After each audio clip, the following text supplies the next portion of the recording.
Bismillahirrahmanirrahim.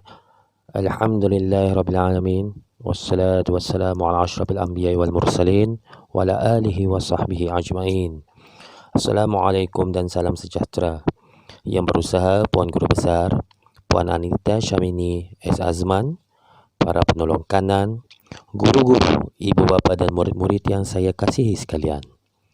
Seperti biasa, pada setiap pagi Isnin, seperti dalam jadual waktu yang telah dikongsikan kepada semua, satu program titipan kasih akan dilaksanakan tepat pada jam 7.50 pagi hinggalah 8 pagi.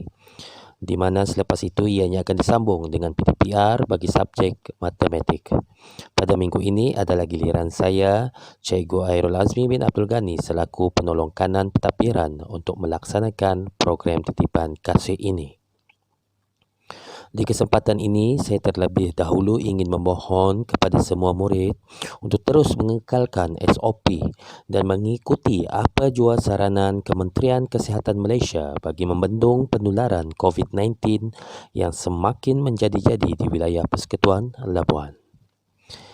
Ibu bapa serta murid sekalian, pada kesempatan ini, saya sebagai wakil pihak sekolah ingin mengesahkan bahawa baru-baru ini, iaitu pada 22 Oktober 2020, sekolah kita telah menjalani ujian saringan COVID-19 yang telah membabitkan seramai 144 orang murid, 45 orang guru, seorang staf bukan guru dan 2 orang pekerja swasta iaitu pekerja pembersihan.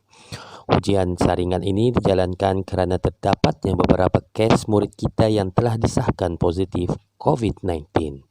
Saya bagi pihak sekolah ingin memohon maaf kepada semua ibu bapa kerana mungkin ramai yang tertanya-tanya kesahihan berita ini. Untuk pengetahuan semua, ujian saringan ini adalah merupakan ujian saringan bersasar di mana ianya hanya melibatkan murid yang mempunyai kontak rapat dengan murid yang telah disahkan positif sahaja. Maka sebab itulah hanya murid-murid yang terlibat sahaja yang dihubungi dan ianya tidak melibatkan keseluruhan murid.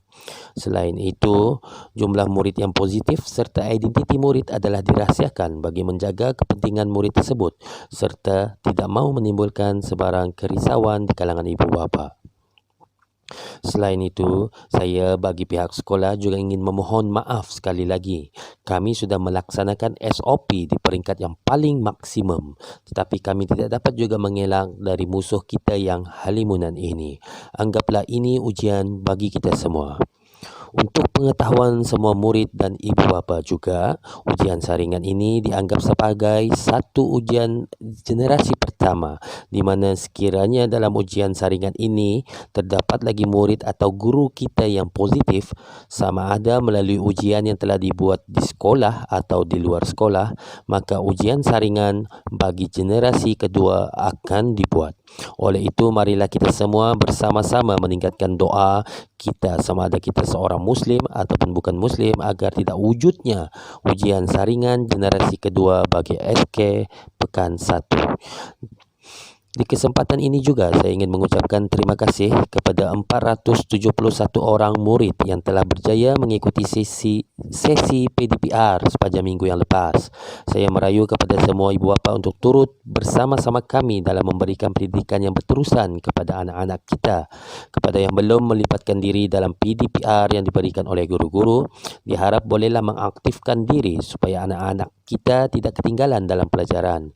Di peringkat kami memahami akan segala permasalahan yang dihadapi oleh ibu bapa seperti kekangan data internet, kekangan mencetak modul, kekangan gadget yang terpaksa dikongsikan dengan adik-beradik yang lain serta kekangan yang lain. Untuk pengetahuan ibu bapa, segala permasalahan ini telah dibincangkan di peringkat sekolah dan jabatan. Maka kami telah memilih pendekatan untuk menggunakan kaedah modul yang dianggap mudah dan menyenangkan semua pihak. Biarpun ada segelintir ibu bapa yang mungkin menganggap kaedah ini tidak sesuai, tapi seperti yang sedia maklum, kami tidak dapat memenuhi semua kehendak ibu bapa. Oleh itu, kami pulangkan sahaja kembali kepada ibu bapa untuk membuat pilihan sama ada mahu anak-anak anda terus menerima pendidikan secara berterusan ataupun mengambil pendekatan untuk merehatkan sahaja minda dan emosi anak-anak di rumah. Pilihan adalah di tangan anda. Melihat kepada senario kes COVID-19 yang melanda wilayah Persekutuan Labuan sekarang, adalah besar kemungkinan PKPB ini dilaksanakan dengan lebih lama, dengan baki persekolahan yang hanya tinggal 7 minggu sahaja lagi, adalah menjadi satu cabaran yang amat besar kepada kami sebagai pendidik dan kepada semua murid untuk menghabiskan silibus pembelajaran. Maka marilah kita bersama-sama memastikan PDPR kali ini berjaya dan seterusnya memberi keyakinan kepada Kementerian Pendidikan Malaysia bahawa pembelajaran dari rumah juga boleh dilakukan. Saya secara peribadinya, atas kapasiti saya sebagai seorang ayah dan bukannya seorang guru, ingin berkongsi pandangan bahawa saya lebih rela memilih PDPR daripada belajar secara bersemuka di sekolah buat masa ini bagi memastikan keselamatan anak saya sendiri. Jadi saya memohon kepada ibu bapa untuk bersama-sama kami sekali lagi dalam memastikan PDPR ini sebagai langkah yang paling sesuai buat masa sekarang, di mana ibu bapa serta murid perlu memberikan komitmen pelibatan yang lebih proaktif. Sekiranya PDPR mempunyai pelibatan yang lebih ramai, maka KPM tidak teragak-agak untuk meneruskan PDPR ini. Selain itu, ingin saya tegaskan di sini, kaedah modul yang telah kami laksanakan bagi SKPS adalah bersifat fleksibel. Ianya bersifat lebih mesra pengguna dan memudahkan murid untuk mengaksesnya secara kendiri. Murid boleh mengakses model sama ada dengan memuat turun menggunakan telefon bimbit atau komputer riba ataupun mencetak modul ini. Walau bagaimanapun, saya telah berpesan kepada guru-guru saya supaya tidak memaksa ibu bapa untuk mencetak modul tersebut.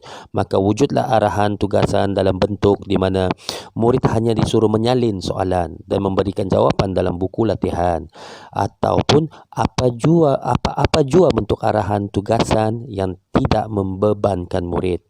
Murid juga boleh menyiapkan modul yang telah dikongsikan mengikut kesesuaian masa murid itu sendiri dalam tempoh yang telah diberikan bagi mengelakkan berlakunya bebanan tugas kepada murid yang terpaksa menyiapkan tugasan bagi kesemua subjek. Selain itu, modul ini juga boleh diakses pada bila-bila masa dengan melayari Google Site yang dibina khas sempena PDPR ini. Untuk pengetahuan ibu bapa, kesemua modul bagi setiap subjek bagi setiap tahun telah dimuat naik ke dalam Google Site ini bagi memudahkan murid untuk memuat turun kesemua modul yang mereka tidak dapat ikuti semasa kelas seperti yang telah dijadualkan dalam jadual PDPR. Google Site ini memudahkan ibu bapa yang tiada masa untuk scroll naik atau mencari balik ke semua modul yang terdapat dalam grup WhatsApp kelas. Akhir kata dari cikgu, khas untuk kesemua murid SK Pekan 1. Di sini, cikgu sertakan video nyanyian lagu sekolah supaya murid tidak lupa akan rutin yang biasa kita buat di sekolah ketika perhimpunan pagi, iaitu menyanyikan lagu sekolah. Sekian, terima kasih.